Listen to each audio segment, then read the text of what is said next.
வணக்கம். Welcome to அழகி channel. வாங்க, இன்றைக்கி நம்ம வீட்டில் என்ன ஸ்பெஷல்னு பார்க்கலாம். இன்றைக்கி வந்து இட்லி. காலையிலே சுட சுட ஆவி பறக்க இட்லி. நிஜமாக இன்றைக்கி நல்லா வந்திருக்கு இட்லி, பஞ்சு பஞ்சா இட்லி. இட்லிக்கு வந்து மீன் குழம்பு, அதுதான் இன்றைக்கி நம்ம வீட்டு ஸ்பெஷல். அதுக்காக தான் உங்களுக்கு ஒரு வீடியோ. இங்கே வருங்க, தலை தலை தலை தலைன்னு வச்சுருக்கேன் மீன் குழம்பு. சூப்பராக செம்ம டேஸ்ட்டு. இங்கே வருங்க, இன்றைக்கி அப்படியே இங்கே பார்த்தீங்களா எவ்வளோ நல்லா வச்சுருக்கேன்னு. மெட்ராஸ் ஸ்டைலில், சென்னை ஸ்டைலில் வச்சுருக்கேன். அது என்ன சென்னை ஸ்டைல்னு கேட்டிங்கன்னா, சென்னையில் வந்து அரைச்சியெல்லாம் ஊற்ற மாட்டாங்க.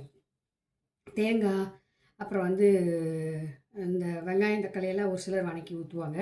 அது கூட நல்லா தான் இருக்கும். ஆனால் சென்னை சைடில் அப்படிலாம் பண்ண மாட்டாங்க. வெறும் புளியை கரைச்சி மிளகாத்தூள் போட்டு வெங்காயம் தக்காளி வணக்கி வெந்தயம் போட்டு தாளித்து செய்வாங்க. அவ்வளோ டேஸ்ட்டாக இருக்கும், செம்ம டேஸ்ட்டாக இருக்கும். ஒன்றுமே போடாமல் மீன் குழம்பா அப்படிங்கிற மாதிரி இருக்கும். ஆனால் ரொம்ப நல்லாயிருக்கும். இங்கே பாருங்கள், சாப்பிட்டவங்களுக்கு தெரியும். இதை பார்த்தோன்னே நாக்கில் தண்ணி வரும். இட்லி மீன் குழம்பு எப்படி இருக்குது பாருங்கள், செம்ம டேஸ்ட்டாக இருக்குதுங்க, நல்லா இருக்குது. டைட்டுக்கு வந்து நேற்றே போட்டேன். இது வந்து நைட்டு வச்ச குழம்பு, மீன் குழம்பு நைட்டே வச்சுட்டேன், நேற்று நைட்டே. ஆனால் இப்போ தான் சாப்பிட்டு பார்க்க போகிறேன். நேற்று நைட்லாம் சாப்பிடல. டைடு வந்து சாப்பிட்டு பார்த்துட்டான் நேற்று நைட்டு. காலையில் சாப்பிட்டார் அவர். இப்போ தான் நான் இனிமேல் தான் இட்லி ஊற்றி சாப்பிட போகிறேன். அவருக்கு சாப்பாடு, நமக்கு இட்லி. அதனால் யார் யாருக்கெல்லாம் மீன் குழம்பு பிடிக்கும், இங்கே வருங்க, மீன் குழம்பு இட்லி காம்பினேஷன் ரொம்ப ரொம்ப சூப்பராக இருக்கும். யார் யாருக்கெல்லாம் இட்லி பிடிக்குன்னு சொல்லுங்கள். மீன் குழம்பு இட்லி ரொம்ப நல்லாயிருக்கும். யாருக்கு பிடிக்குன்னு சொல்லுங்கள்.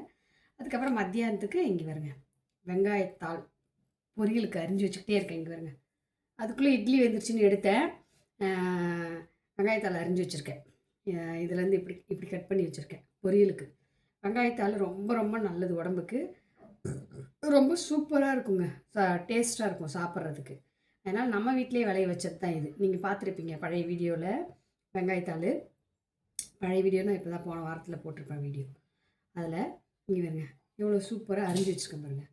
ஈஸி தான் அரியறது வந்து கத்திரிக்கோலால் கட் பண்ணி வச்சுருக்கேன். இங்கே வருங்க, சிசரால் சூப்பராக கட் பண்ணி வச்சுருக்கேன். இதுதான் இன்றைக்கி நம்ம வீட்டில் ஸ்பெஷல், வெங்காயத்தாள். மத்தியானத்துக்கு பொரியல், வெங்காயத்தாளும் மீன் குழம்பு. ஏன்னா வெங்காயத்தாள் வேஸ்ட்டாக போயிடுது, வாடிடும். அப்புறம் கிடைக்கும்போது நம்ம சாப்பிட்டுக்கணும்ல, அதனால தான். அதனால் வெங்காயத்தாள் பொரியல், மீன் குழம்பு தான் மத்தியானத்துக்கு. சாப்பாடு பொரியல் மட்டும் வச்சா போதும். காலையில் இட்லியும் மீன் குழம்பு. வாங்க சாப்பிட்லாம். உங்களுக்கு யார் யாருக்கெல்லாம் மீன் குழம்பு இட்லி பிடிக்கும்னு கமெண்ட் பண்ணுங்கள். என் சேனலை சப்ஸ்கிரைப் பண்ணுங்கள். ஏதாவது குறைகள் இருந்தால் சொல்லுங்கள் கமெண்ட்டில். பாய். அடுத்த வீடியோவில் சந்திக்கலாம்.